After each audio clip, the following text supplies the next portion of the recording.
ఇక్కడ 2023లో ఏదైతే వక్ఫ్ repeal bill అని చెప్పేసి ఒకటి తీసుకొచ్చారు 2023లో.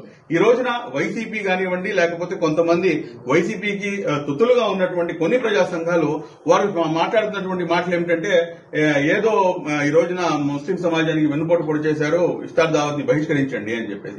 ఇఫ్తార్ దావత్ ని బహిష్కరించాలంటే కనుక ఇదే పని ఇంతకు ముందు సిఏఏ లాంటి నల్ల చట్టాలను, అదేవిధంగా 2023లో రిపీల్ బిల్, ఇదే వక్ఫ్ రిపీల్ బిల్లు ఒక private MP, Rajya Sabha MP Harnath Singh Yadav అని చెప్పేసి ఇతను ఒక ప్రైవేట్ బిల్ తీసుకొస్తే, ఈ ప్రైవేట్ బిల్ ని 11 మంది వైసీపీ ఎంపీలు ఎందుకని చెప్పేసి సపోర్ట్ చేశారు? మళ్ళీ ఇది డబుల్ స్టాండర్డ్స్ కాదా? ఇది ద్వంద్వ నీతి కాదా? ముమ్మాటికి ద్వంద్వ నీతి కదా.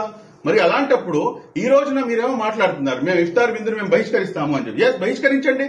ఇదే బహిష్కరణ కనుక మీరు ఇంతకు ముందు సిఏఏ లాంటి నల్ల చట్టాలను తీసుకొచ్చినప్పుడు, వ్యవసాయానికి సంబంధించిన నల్ల చట్టాలను తీసుకొచ్చినప్పుడు, లేకపోతే ఇన్స్టెంట్ ట్రిపుల్ తలాక్ కోసం తీసుకొచ్చినప్పుడు